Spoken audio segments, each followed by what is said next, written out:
155 orang yang diduga peserta aksi 18.12 ditahan karena membawa senjata tajam dan narkoba. Sementara itu 22 peserta dinyatakan reaktif COVID-19 usai uji rapid test di kawasan Monumen Nasional.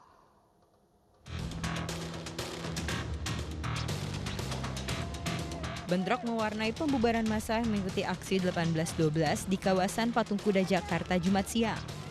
Polisi membubarkan aksi 18.12 karena tidak ada izin yang dikeluarkan untuk berkerumun di tengah pandemi COVID-19. Bahkan rapid test pun digelar di dekat pintu barat Monumen Nasional dan mencatat 22 peserta reaktif. Mereka pun dirujuk ke Wisma Atlet Kemayoran. Polisi juga menahan 155 orang yang diduga peserta aksi 18.12 karena kedapatan membawa narkotika hingga senjata tajam di daerah perbatasan menuju ibu kota. Sampai dengan saat sekarang ini ada 22 yang reaktif.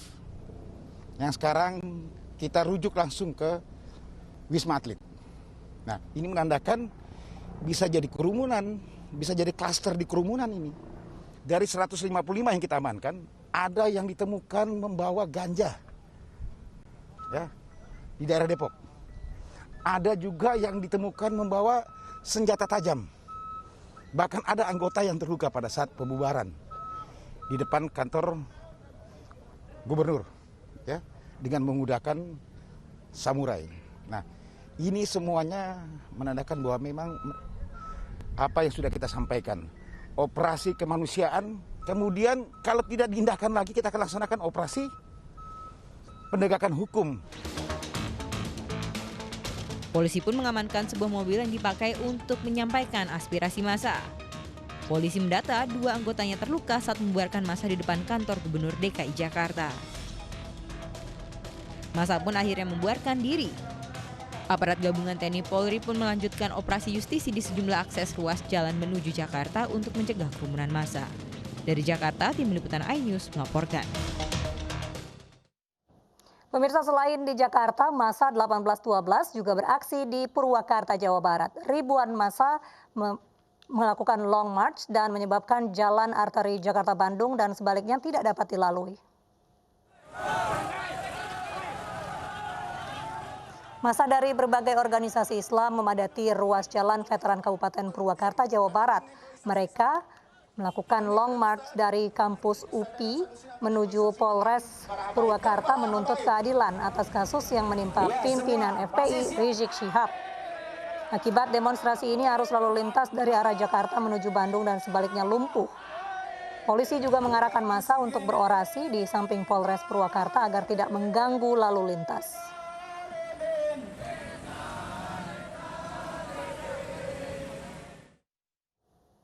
Bareskrim Polri memeriksa saksi baru penembakan yang menewaskan 6 anggota Laskar FPI, diantaranya ahli pidana dan ahli balistik.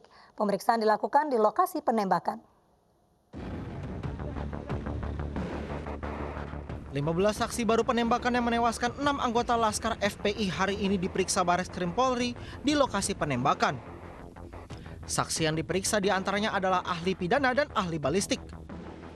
Sebelumnya, wartawan senior Edi Mulyadi diperiksa penyidik Bareskrim terkait video investigasi penembakan 6 anggota Laskar FPI di Tol Cikampek kilometer 50 Karawang, Jawa Barat. Video ini diunggah Edi melalui kanal media sosial miliknya. Didampingi tim kuasa hukum, Edi mengaku tidak mengetahui detail pemeriksaan dirinya sehingga tujuan kedatangannya masih bersifat klarifikasi. Nggak ngerti, kita makanya mau datang nih, ini komandan kita nih, Bang Abdullah Katiri. Gitu. Juga sempat tidak hadir itu kenapa Bang? Saya udah kasih pemberitahuan ke penyidik, saya berhalangan ada kegiatan lain. Jadi kalau kalian ada yang tulis, ada yang bilang mangkir, aduh jangan gitulah ya. Sama-sama, kan wartawan juga, jangan gitu-gituin.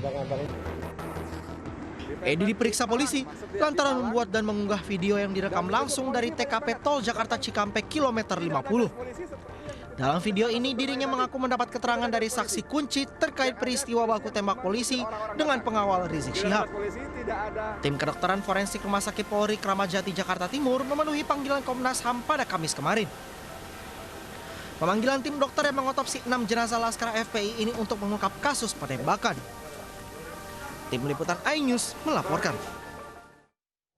Sebelumnya, Bareskrim Polri menggelar rekonstruksi tewasnya 6 anggota Laskar FPI di wilayah Karawang, Jawa Barat 14 Desember lalu. Rekonstruksi dihadiri sejumlah pihak, diantaranya Komnas HAM dan Kompolnas.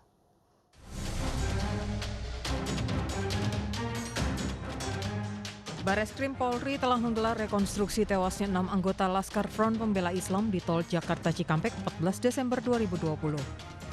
Rekonstruksi berlangsung selama 4 jam di 4 wilayah Karawang, Jawa Barat. Mulai dari Bundaran Hotel Novotel, Jembatan Badami, Rest Area Kilometer 50, Tol Jakarta Cikampek, dan Kilometer 51. Ada 58 adegan yang diperagakan dalam rekonstruksi tersebut.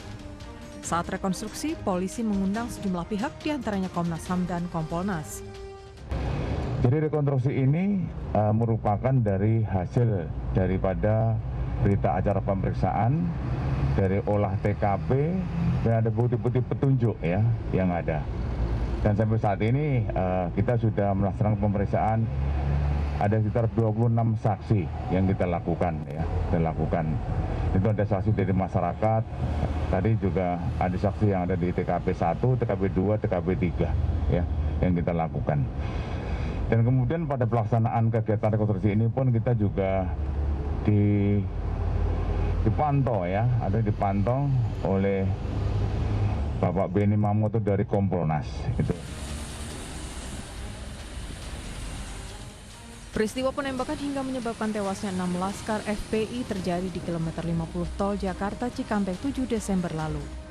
Saat itu polisi tengah menyelidiki adanya informasi terkait pengerahan massa saat pemeriksaan Rizik Syihab di Polda Metro Jaya.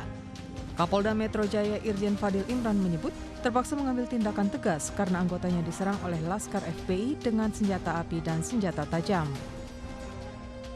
Namun pihak FPI membantah. FPI mengklaim pihaknya tidak memiliki akses atas kepemilikan senjata api. Tim Liputan iNews melaporkan. Polisi gelar perkara kasus prostitusi online yang melibatkan selebgram TA. Informasi lengkapnya sesaat lagi.